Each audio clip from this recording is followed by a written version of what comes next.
Are you tired of the cookie-cutter approach to education that's stuck in the last century? Are you seeking a win-win situation where your family thrives, your kid's education is revolutionary, and you still get to chase your own dreams? Welcome to Unschooled Unleashed. Unlock your child's genius. I'm your host, Matthew Jarecki, an unapologetic rebel dad and promoter of what many consider to be educational anarchy. You know the world isn't going to be won by those that just toe the line. It's the innovators, the visionaries, and the resilient spirits that are going to thrive. Our mission here is to forge those world changers within our very homes with less stress, energy, and time. Unschooled Unleashed starts now. Welcome back to another fantastic episode of Unschooled Unleashed. I'm your host, Matthew Jarecki, and today we're going to talk about how to travel and do home education, right? Specifically unschooling. I'm going to give you the benefits, and we're going to go into some just practical advice on how to make it happen. So with that, let's dive in. Today we're going to talk about combining unschooling with traveling. Our family has plans to go traveling as soon as we get our box truck converted to a stealth RV. That's what we're working on right now. And we're going to combine it with our children's education. And today we're going to talk about all the benefits and really the reasons why we're doing that. I think it'll be a fun adventure at the very outset. And hopefully you and your family are able to come up with some cool ideas of your own based off this podcast. So let's jump into some of the benefits. One, and this is just going through it's in no particular order, but exposure to different cultures. I know that experiencing different cultures is important for a child's development. I think it's important for humans' development. And experiencing them firsthand, I think, can help enhance their understanding of the way the world works, maybe build some empathy. I know that a lot of people think their way is the right way and their culture is the only right culture, but then you go to another culture and you see things still function. Sometimes they even function better than your culture. And it doesn't even have to be too expansive. It could just be a different part of the United States for those that are in the U.S. That's what we're going to start out with. So I think there's a lot of benefits to seeing, say, North versus South, the way things work. It's a slower pace in the South, stuff like that. And you can also go to different ways to experience culture when you're in those cities in the different areas of the United States at the very least. It's going to like local markets, festivals. You can even go to historical sites to learn about the various history of that area, some of the various traditions and customs, that kind of stuff. I think that that'll be something that we do as a part of our travel journey. Next benefit is learning about geology and nature, different climates, that type of thing. I think there's a lot of educational value in exploring diverse geographical landscapes. And I think this is important because we teach this to our children anyway. Why not have them experience it while they're learning it? In fact, it might actually spur some of the kids wanting to learn about different things related to geology, nature, all that. When we go south, we're in pretty much the most northern you can go in the United States, where we border Canada, and it's a colder climate. It's a temperate zone. But as you go south, you start to get into a warmer climate. And with the warmer climate comes drastic changes. And I think it's kind of cool for my kids to see that. And they get to ask questions, and then we get to learn how the world works. One of the things we plan to do is not just head south, which we've already done, but head out west so we can see the Rockies, the Badlands, the plains, the desert, the California coast, the Pacific Northwest. All these places I think are going to be very valuable to be able to teach all these different things, as far as geology and nature, different climates. And I think it's going to be very valuable for our children. We live in the Great Lakes region, and we have a very unique ecosystem around here, which I think is pretty cool. It's definitely worth a visit. If you've never been to the Great Lakes, it's got, I think, like 1/5 of the water in the entire world, at least fresh water. I could be wrong on the exact statistic, but I think I've heard that somewhere.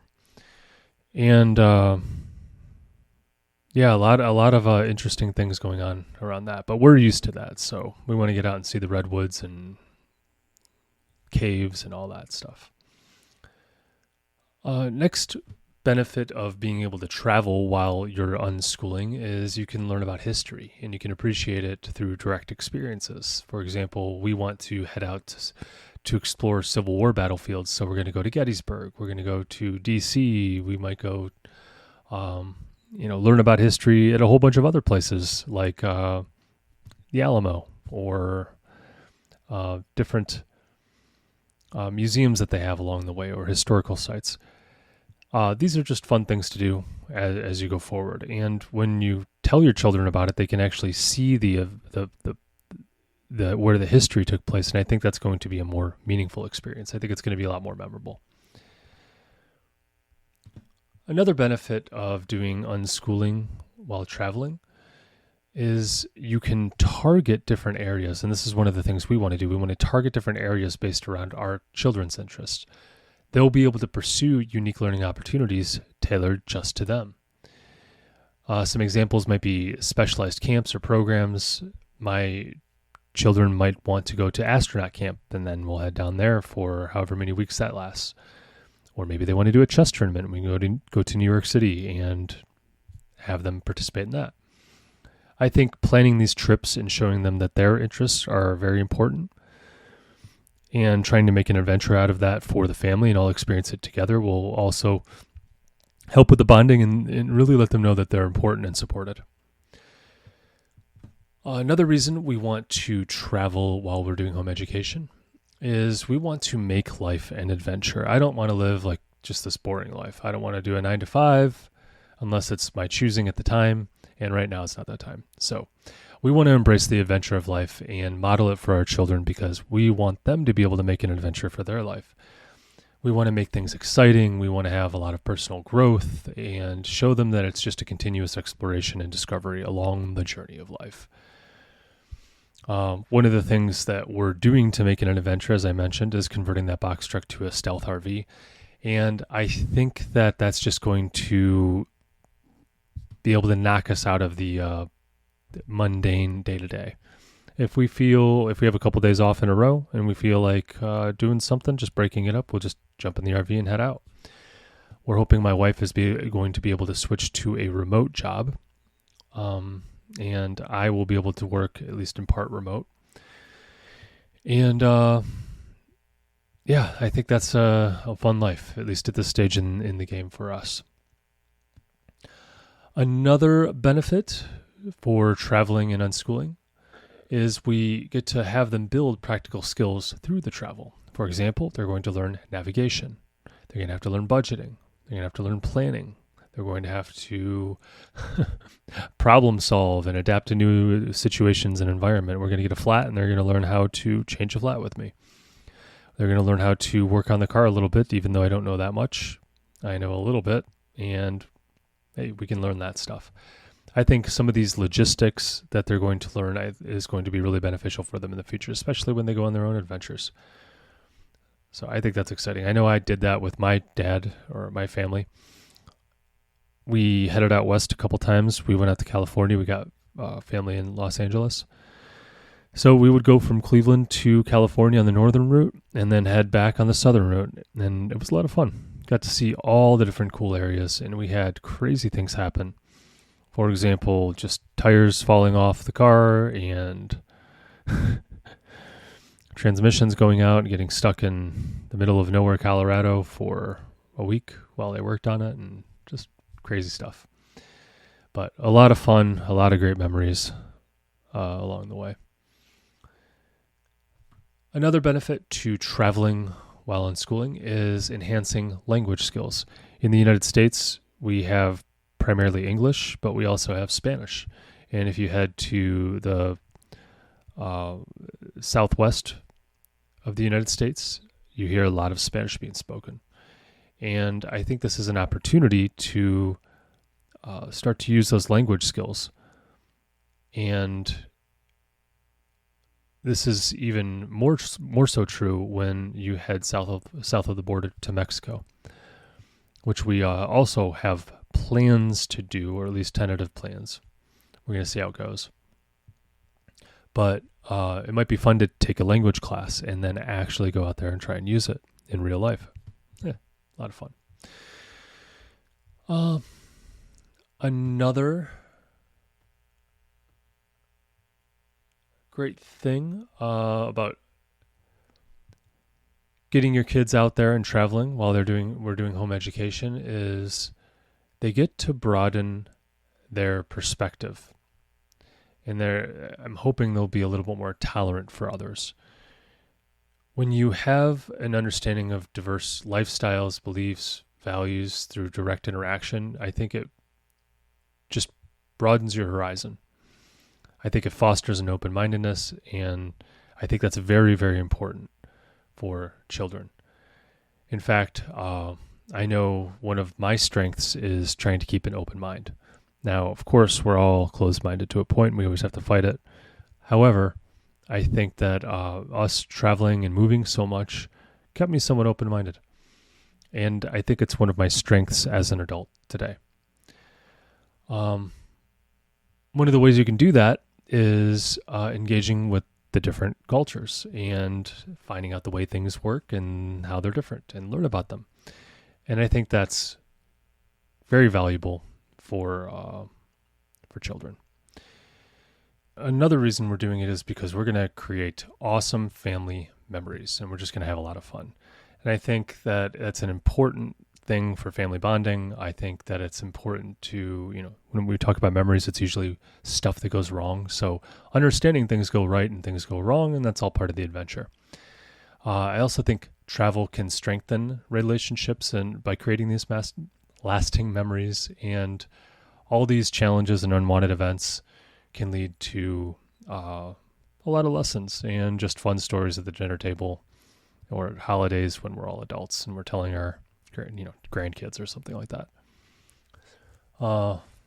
Some of the ways you can have those adventures are going hiking, going camping, exploring a new city. I remember when I was a kid, I got lost at Mammoth Cave with my best friend at the time who traveled with us, and it was wild. We really almost got lost. The sun was starting to set, and we just happened to walk by our campsite and up this huge hill, maybe a mountain. I don't quite know, on the side of a mountain. Don't know what qualifies mountain, but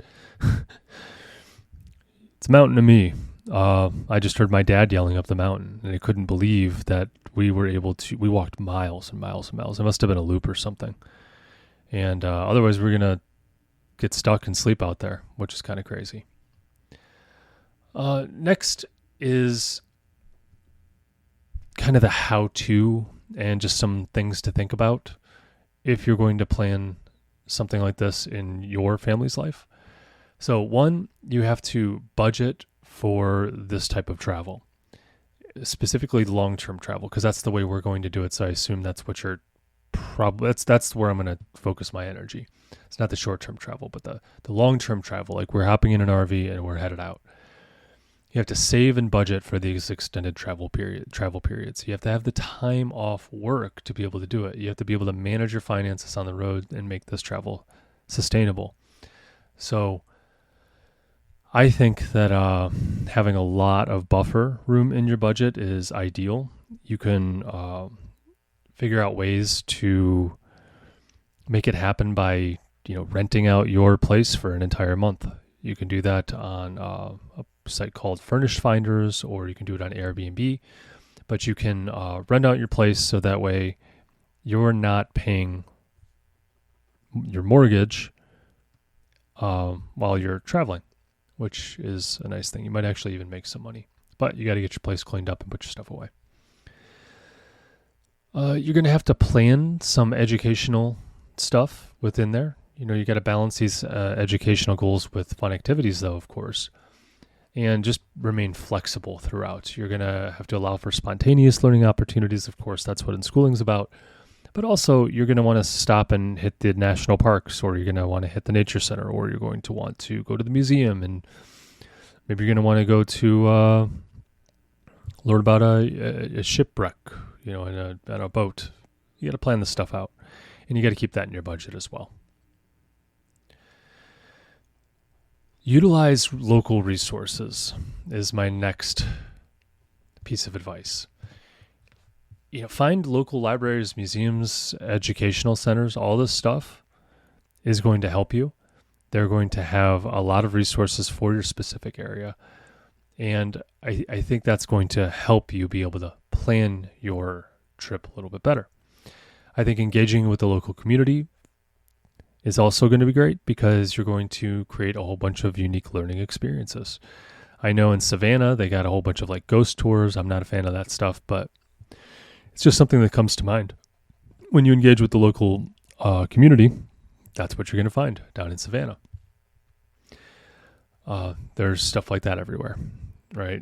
Not the ghost stuff, but just a local flavor for travel. And that's what you're looking for.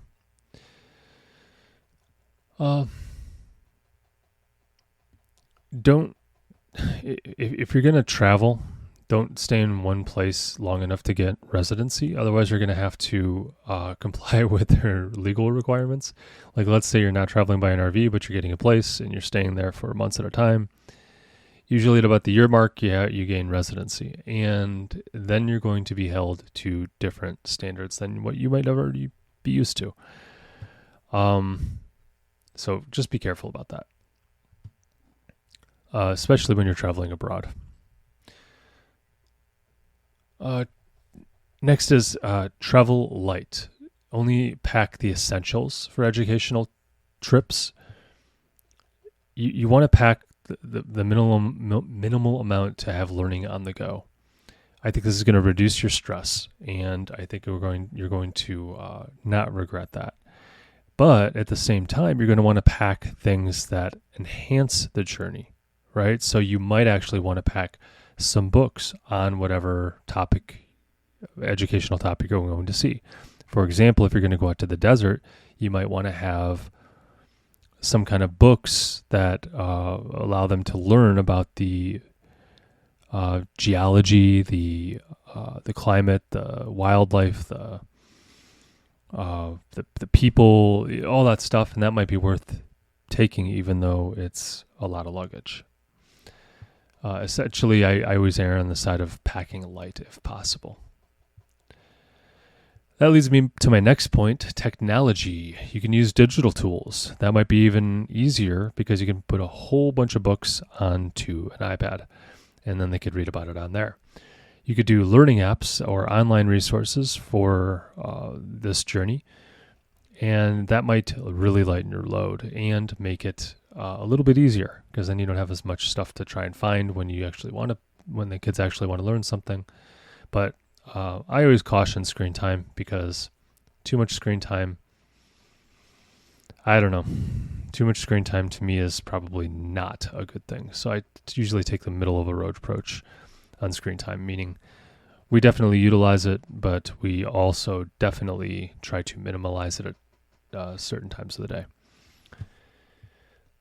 The next thing that I would advise people to do is connect with other traveling families. Get online, find unschooling communities, find people that maybe you've been interacting with online through these groups, and hey, get together and have a dinner with them. It's a good way to get your kids around other kids. Of course, you're going to want to vet these people, make sure they're real.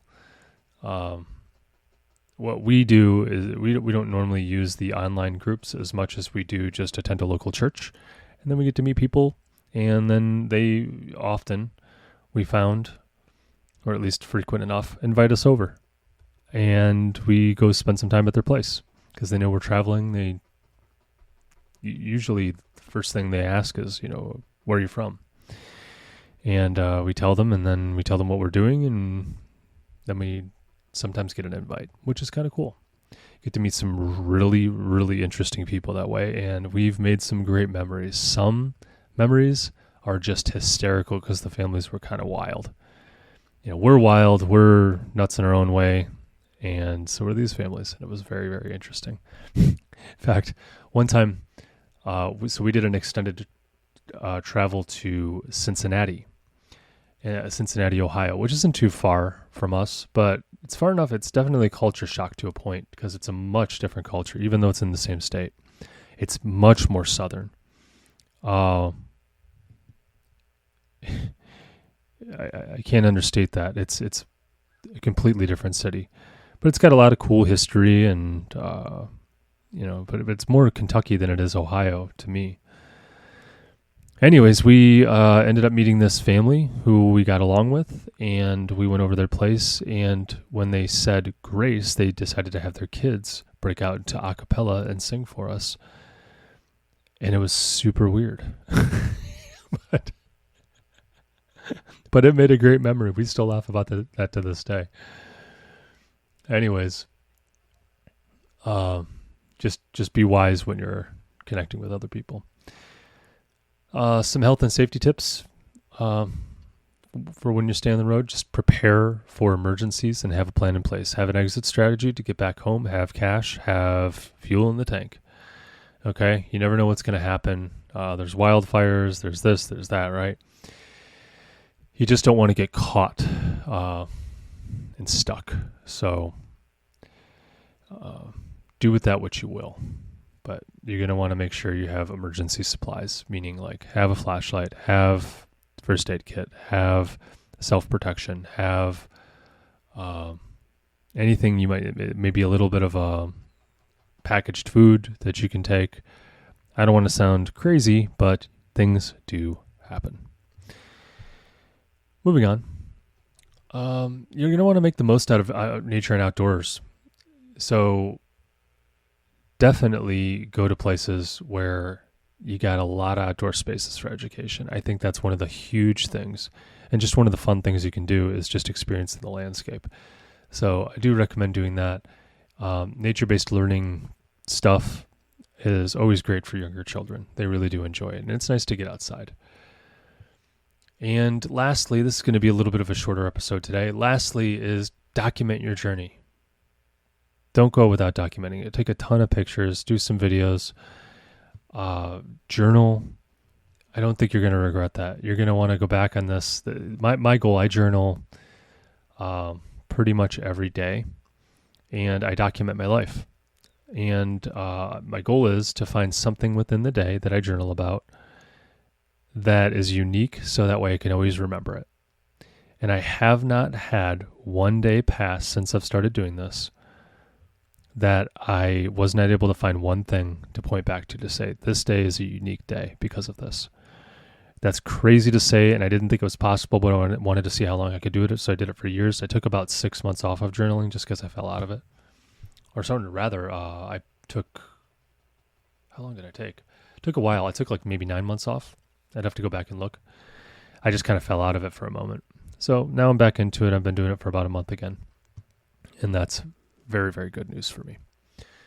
Because I can, on my deathbed, have someone read it to me. And I'll be able to remember all the crazy times. I'll be able to relate to other people, maybe my children when they have kids my age, and just what was going on, because I can go back and read about what I was going through. And I think that's just beneficial. But you definitely want to remember those awesome travels that you did with your kids, and documenting all that is going to be awesome. In fact, you could even get your kids doing the same thing, so that way they can remember it in some form. Maybe it's in the form of pictures or something like that. Either way, definitely worth it. Well, yeah, shortest episode I think I've had yet. But with that, I am going to end today's episode. So stay curious, stay unschooled, and stay away from the algebra nightmares.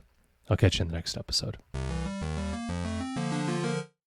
Parents, are you terrified your unschooled child isn't learning enough? Or are you a homeschooling veteran eager to level up by incorporating in unschooling principles? Maybe you're newly venturing into homeschooling and already doubting your decision. Whatever the stage, overwhelm is real, but it doesn't have to be. I'm Matthew Jarecki from Unschooled Unleashed, and I've got huge news. I'm thrilled to introduce Homeschool Rescue, Unschooled Unleashed's signature coaching package. Whether you're all in on unschooling or just dipping a toe, this tailored coaching package is your roadmap to a confident and thriving education no matter how hectic life gets. Bold moves make bright futures. Join our Homeschool Rescue coaching program through the link in the description and set your child's genius free. So here's where we roll up our sleeves and bring out the big guns. If you support our mission, then please leave a review. On Unschooled Unleashed, we are talking about using a radical approach to education in today's world, and the more 5-star reviews we have, the more people will feel comfortable with the ideas, strategies, and principles we discuss. It gives legitimacy to our message, and the podcast's algorithm prioritizes us so we can reach more people. You may even have your 5-star review read on our podcast.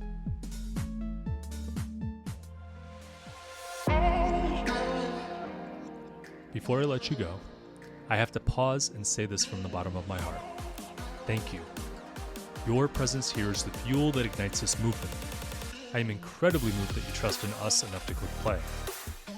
You, my friends, are the caped heroes in this story, the guardians of your family's learning journey, and a beacon of hope for your community. Be bold. Do what you think is best for you and your family. Thanks again for tuning in and taking this courageous leap outside of the box for this educational revolution. Welcome to the front line.